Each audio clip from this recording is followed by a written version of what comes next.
اعوذ باللہ من الشیطان الرجیم بسم اللہ الرحمن الرحیم۔ عزیزان من، آج اکتوبر 1982 کی 15 تاریخ ہے اور درس قرآن کریم کا آغاز سورہ النجم سے ہو رہا ہے، 53ویں سورت 53۔ آپ کو یاد ہوگا کہ سابقہ 2 درسوں میں نے اس سورہ کی تشریح کی تمہید میں یہ عرض کیا تھا کہ یہ جو عام ہمارے ہاں عقیدہ ہے کہ نبی اکرم صلی اللہ علیہ وسلم کے معراج سے متعلق مکہ سے بیت المقدس تک جانے کے لیے سورہ اسرائیل کی پہلی آیت اور وہاں سے پھر آسمانوں کی طرف جانے اور اللہ تعالیٰ سے ملاقات کرنے کے لیے سورہ النجم، تو میں نے 2 درسوں میں تشریح سے بتایا تھا کہ حقائق کی روح سے پہلی چیز صحیح نہیں، اور عقائد کی روح سے جو اللہ تعالیٰ کا تصور قرآن کریم نے دیا ہے اس کی روح سے یہ سمجھنا صحیح نہیں کہ خدا کو ملنے کے لیے کسی خاص مقام میں جانا پڑتا ہے۔ وہ تو ہر انسان کے ساتھ ہے، ہر جگہ، ہوا معکم اینما کنتم۔ بہرحال تو سورہ النجم جو ہے یہ در حقیقت مقام محمدی یا مقام نبوت کی تشریح کی گئی ہے۔ یوں تو قرآن کریم کا اسلوب اور انداز منفرد اور بے مثال ہے، لیکن بعض صورتیں ایسی ہیں جن میں وہ انداز اپنی معراج تک پہنچا ہوا ہے، جامعیت کے اعتبار سے بھی، حسن و خوبی کے اعتبار سے بھی۔ اور جہاں تک میں نے قرآن کریم کا مطالعہ کیا، اور یہ قریباً 50 سال تک میری مدت ہے، یہ صورت جو ہے سر فہرست نظر آتی ہے اس نقطۂ نگاہ سے، ورنہ قرآن کا تو ہر لفظ قرآن ہے، ایک ایک لفظ ہے اس کے اندر، ایک حصہ اس کا وہ دنیا ماوراء الکائنات جسے کہتے ہیں، میٹا فزکس جسے کہتے ہیں، اس خارجی دنیا سے ماوراء دنیا جو ہے اس کے لیے تو ہم کوئی نام ہی تجویز نہیں کر سکتے، اس کا تصور بھی نہیں آ سکتا، جہاں سے وحی ملتی تھی انبیاء کرام کو، تو اس کا ایک حصہ تو اس سے متعلق ہے۔ اب آپ غور کیجئے کہ ماورائے کائنات جو ہے وہاں کے متعلق کچھ گفتگو ہو رہی ہے ہماری زبان میں، تو کس قدر جامعیت اور ارتکاز اس کے اندر ہوگا، یہ چیز ہے اس صورت کے اندر۔ پھر اگلا حصہ اس کا اس وحی کو نبی اکرم صلی اللہ علیہ وسلم نے جس طرح سے اس دنیا میں متشکل کرنا تھا ایک نظام کی شکل میں،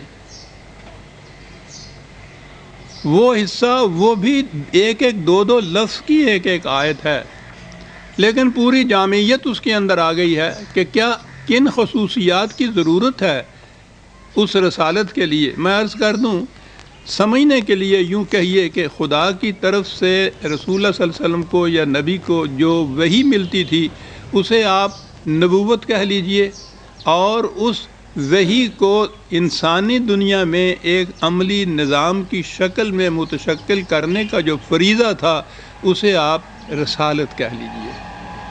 نبوت کے مقام پہ بھی نبی اکرم صلی اللہ علیہ وسلم بلند ترین مقام پر آئے تھے کہ آخری کتاب خدا کی مکمل غیر متبدل حضور کو دی گئی۔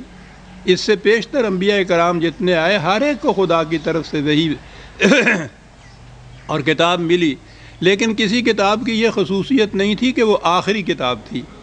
تو اس اعتبار سے میں نے نبی اکرم صلی اللہ علیہ وسلم کی سیرت طیبہ کو قرآن کریم سے مرتب کیا، اور اس کا نام ہی میں نے معراج انسانیت رکھا۔ حضور شرف انسانیت کے معراج کبریٰ پر فائز تھے، اور یہ جو سورہ النجم ہے کوئی 30 سال پیشتر پہلے میں نے اس کی بھی تشریح لکھی تھی، اس کا نام بھی مقام محمدی میں نے رکھا تھا۔ یہ نبوت اور رسالت دونوں کی جو انفرادی خصوصیات ہیں، یہ صورت ان کی جامع ہے۔ یورپ میں ایک تحریک اٹھی تھی ہیومنزم، نشانات تو اس کے اب بھی ہیں لیکن وہ آگے چلی نہیں تھی۔ وہ لوگ کہتے تھے کہ انسانوں کو واقعی کسی مذہب کی تو ضرورت ہے، لیکن وہ مذہب وحی یا خدا کی طرف سے آئی ہوئی تعلیم پر مبنی نہیں ہونا چاہیے تھا۔ چنانچہ اس تحریک کا وہ جولین ہکسلے ایک ممتاز حیثیت رکھتا تھا، اس نے کتاب ہی یہ لکھی تھی کہ ریلیجن وداؤٹ ریولیشن، مذہب وحی کے بغیر۔ تو اس نے لکھا تھا، ایک دفعہ کہا تھا کہ میں جس قسم کے انسانوں کے بنائے ہوئے مذہب کی تلاش میں ہوں، اس کے متعلق چاہتا یہ ہوں کہ وہ ایسے انداز میں پیش کیا جائے، یہ اس کے الفاظ ہیں، کہ جو ایک طرف ایسا سلیس اور سادہ ہو کہ عام سطح کے انسان بھی اس سے نفع انداز ہو سکے، اور دوسری طرف اس قدر عمیق اور پرمعنی کہ بلند پایا مفکر بھی اس سے مطمئن ہو جائے۔ قرآن کریم میں یہ دونوں خصوصیات موجود ہیں۔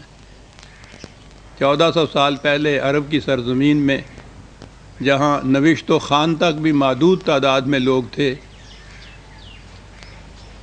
ان عربوں کو جو اس اعتبار سے دنیا کی پسترین قوم تھے، وہ اولی مخاطب قوم تھی، قرآن جیسے حقائق ان کے سامنے پیش کرنا کہ وہ بھی سمجھ جائیں۔ اور قرآن تو قیامت تک کے لیے رہنمائی کا ضابطہ ہے کہ علم انسانی جتنی ترقی جی چاہے کرتا چلا جائے، قرآن ان کی امامت کرے۔ تو آپ سوچئے کہ ایک ہی کتاب جس کی یہ کیفیت ہو، اس کا انداز کس قدر منفرد اور جامع ہوگا۔ یہی انداز ہے قرآن کریم کا۔ اب اسی صورت میں ان عربوں کو پہلے یہ سمجھانا ہے کہ رہنمائی کے لیے اس قسم کے نشانات ہونے چاہیے جو مٹے نہیں، جو بدلے نہ جائیں، جو دھوکہ نہ دیں، جو کہیں ساتھ نہ چھوڑ جائیں۔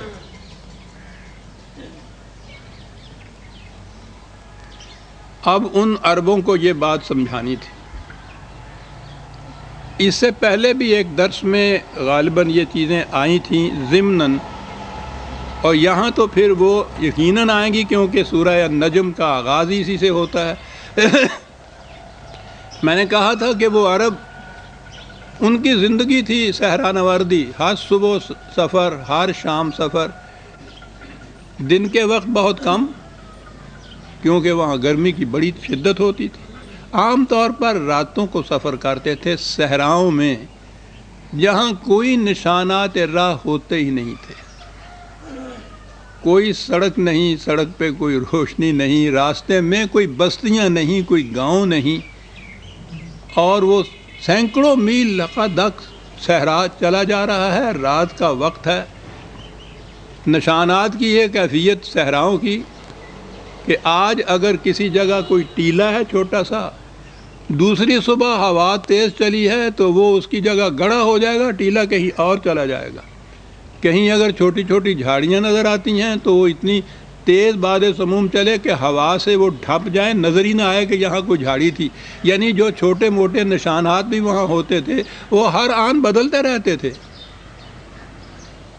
اس قسم کے راستوں میں انہوں نے سفر کرنا ہوتا تھا رات کی تاریکیوں میں۔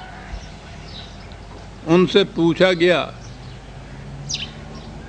کہ تم کس طرح سے سفر کرتے ہو، کہاں سے رہنمائی تمہیں ملتی ہے؟ تو انہوں نے کہا ان ستاروں سے۔ کہا ان ستاروں نے کبھی تمہیں دھوکہ دیا ہے؟ انہوں نے کہا کہ کبھی نہیں دھوکہ دیا۔